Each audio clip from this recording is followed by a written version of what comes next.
Hello friends, invest और पैसे कमाने के एरिया का सबसे इम्पोर्टेंट लेसन क्या होता है? दरअसल ये चीज हर जगह पर लागू होती है, जो है आप अपने टाइम के साथ क्या करते हैं। दोस्तों वो बहुत इम्पोर्टेंट है क्योंकि बीत चुके टाइम को दोबारा नहीं पाया जा सकता। अक्सर खोए हुए पैसे को दोबारा हासिल किया जा सकता है। जैसा ब्लूटार्क ने कहा था, टाइम सबसे समझदार एडवाइजर है। इन शॉर्ट, अपने टाइम को लेकर हमेशा अलर्ट रहे और इसका समझदारी से इन्वेस्ट करना सीखे। दोस्तों अगर आप टाइम को पैसा मानते हैं तो क्या आप इसके लिए ज्यादा अलर्ट रहेंगे? मसलन अगर आपके 5 मिनट बर्बाद करने का मतलब 500 रुपए गवा देना हो, तो क्या आप उन 5 मिनटों के लिए आप अवेयर रहेंगे? दोस्तों सक्सेसफुल और अपने दम पर अमीर बने लोग टाइम को पैसा ही मानते हैं। दोस्तों लास्ट संडे मैंने नेटफ्लिक्स पर बिल गेट्स पर बनी documentary inside bills brain, decoding Bill Gates देखी थी। इस डॉक्यूमेंट्री में बताया गया कि बिल गेट्स अपने टाइम मैनेजमेंट को लेकर बहुत अलर्ट है। वो हर रोज सुबह 8 बजे माइक्रोसॉफ्ट के ऑफिस पहुंच जाते थे। लोग उनसे अपनी घड़ी का टाइम मिला लेते थे। बिल गेट्स कहते हैं, no matter how much money you have, you can't buy more time. मतलब ये कि आपके पास कितना ही पैसा क्यों ना हो, आप बीता हुआ टाइम नहीं खरीद सकते। बिल गेट्स के बारे में एक किस्सा है कि वे एक बार फ्लाइट में सफर कर रहे थे।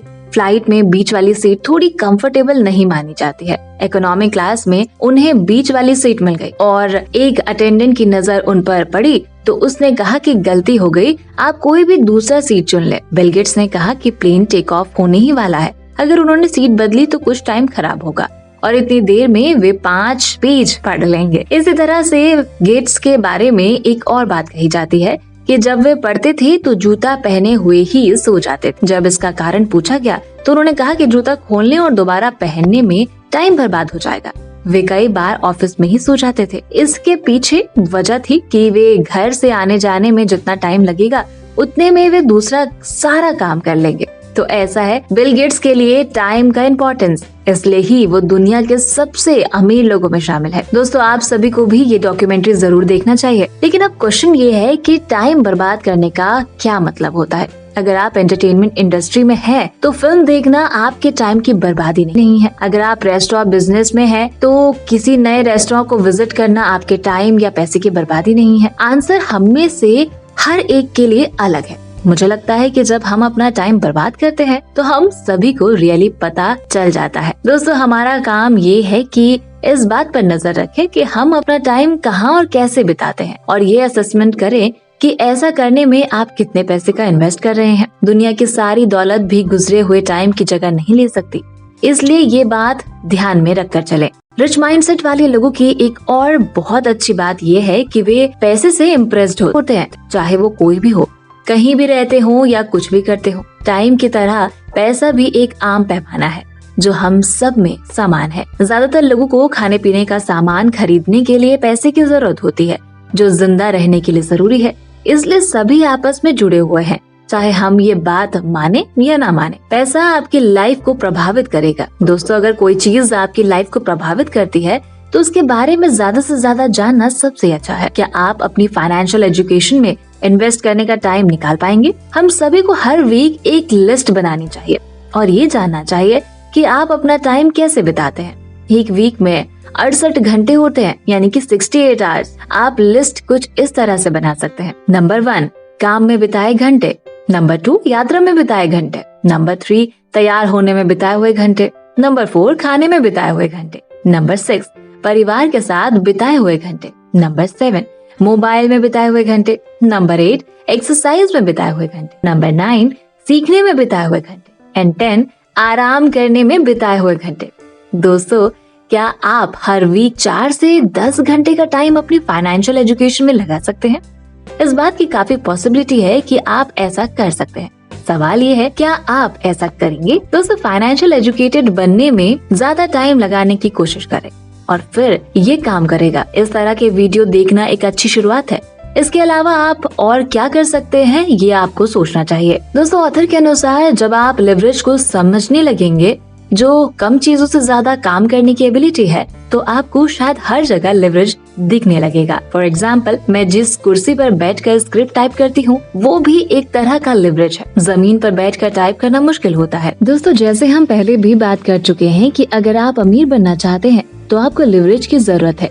अगर आप बहुत ज्यादा अमीर बनना चाहते हैं तो आपको बहुत ज्यादा लिवरेज की जरूरत है। कैश फ्लो क्वाड्रेंट के ई यानी एम्प्लॉय और एस यानी स्मॉल बिजनेस वाले हिस्से में बहुत कम लिवरेज होता है। ई और एस क्वाड्रेंट में आप अपना काम खुद करते हैं। बी बिजनेस और आई इन्वेस्टर वाले हिस्से सिर्फ लिवरेज है। इसमें आप दूसरे लोगों के पैसे और टाइम का इस्तेमाल करते हैं।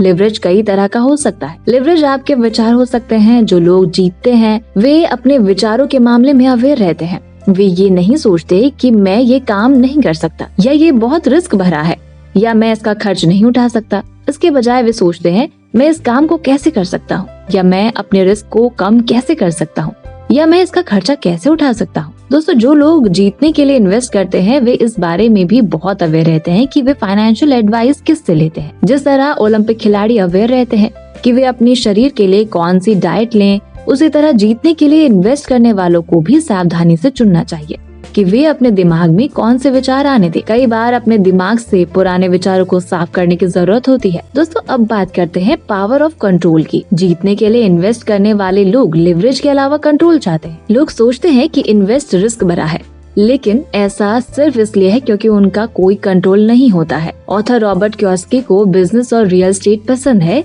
क्योंकि इनमें उनका कंट्रोल होता है। उन्हें शेयर, बॉन्ड और म्यूचुअल फंड जैसे पेपर एसेट्स इसलिए पसंद नहीं है क्योंकि उनमें उनका कोई कंट्रोल नहीं होता है। इन्वेस्ट को रिस्क भरा मानने वाले ज्यादातर लोग पेपर एसेट्स में इन्वेस्ट करते हैं जहां उनका कोई कंट्रोल नहीं होता। दोस्तों, जैसे हम कार चलाते हैं तो हमारे पास ये कंट्रोल होते हैं, जैसे कि steering wheel, brake, accelerator, gear, driving licence, insurance etcetera.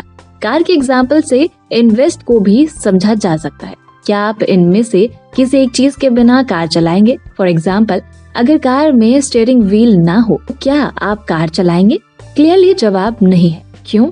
इसका जवाब हम सभी जानते हैं, क्योंकि स्टीयरिंग व्हील के कंट्रोल के बिना कार चलाना बहुत ही रिस्क भरा है। कई लोग इन्वेस्ट को रिस्क भरा इसलिए मानते हैं क्योंकि उनके पास कंट्रोल नहीं होता। और जब आप म्यूचुअल फंड्स, शेयर, बॉन्ड्स या सेविंग में इन्वेस्ट करते हैं तो आपके पास लगभग जीरो कंट्रोल होता है। इससे बढ़कर ज्यादा इन्वेस्टर्स के पास कोई ट्रेनिंग नहीं होती है, जबकि कार चलाने के लिए कम से कम लाइसेंस की जरूरत होती है, जिससे ये साबित हो सके कि ड्राइवर ट्रेन्ड है और कार चला सकता है। दोस्तों, सिचुएशन जब और बदतर हो जाती है क्योंकि इन्वेस्ट एडवाइजर, फाइनेंशियल प्लानर्स और ब्रोकर्स का भी कोई कंट्रोल नहीं होता है। शायद इसी कारण वे डाइवर्सिफाई करो का राग लाते रहते हैं। डाइवर्सिफिकेशन की जरूरत तब पड़ती है जब आपके पास कंट्रोल ना हो।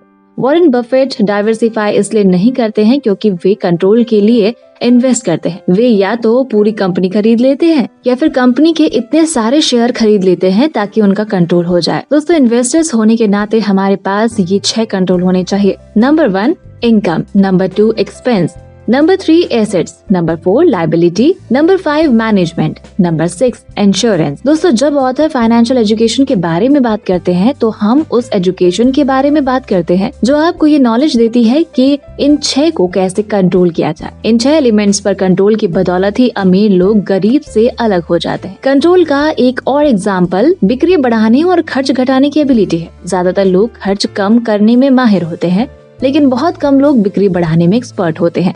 इसलिए अगर हमें बिजनेसमैन बनना है तो हमें ये जानना चाहिए कि बेचा कैसे जाता है। दोस्तों, अगर आप बेच नहीं सकते तो अपनी इनकम, अपनी कंपनी की इनकम या अपनी प्रॉपर्टीज की इनकम पर आपका बहुत कम कंट्रोल होता है। यही सेल्स की शक्ति है, यही कंट्रोल है। तो दोस्तों, बाकी की बात टू बी कंटिन्यूड। ये बातें मैंने आपको why we want you to be rich book से बताई है, जो डिटेल में सिखाती है कि हम अपने पैसे को कैसे मैनेज कर सकते हैं, वो भी लाइफ को एंजॉय करते हुए। सो आप ये सारी बातें सीखना चाहते हो तो डिस्क्रिप्शन में जाकर बुक खरीद सकते हो। और अगर आप इस बुक पर अगला पार्ट देखना चाहते हो तो मुझे कमेंट करके जरूर बताएं। दोस्तों, वीडियो पसंद आया तो लाइक का बटन जरूर दबा दें और हमसे जुड़ने के लिए एफर्टलेस जीके को इंस्टाग्राम पर जरूर फॉलो करें और ऐसे ही काम की बातों के लिए चैनल को सब्सक्राइब करें। साथ ही साथ डिस्क्रिप्शन में दिए हुए लिंक से ज़ेरोधा या अपस्टॉक से अपना डीमेट अकाउंट ओपन करना बिल्कुल ना भूलें।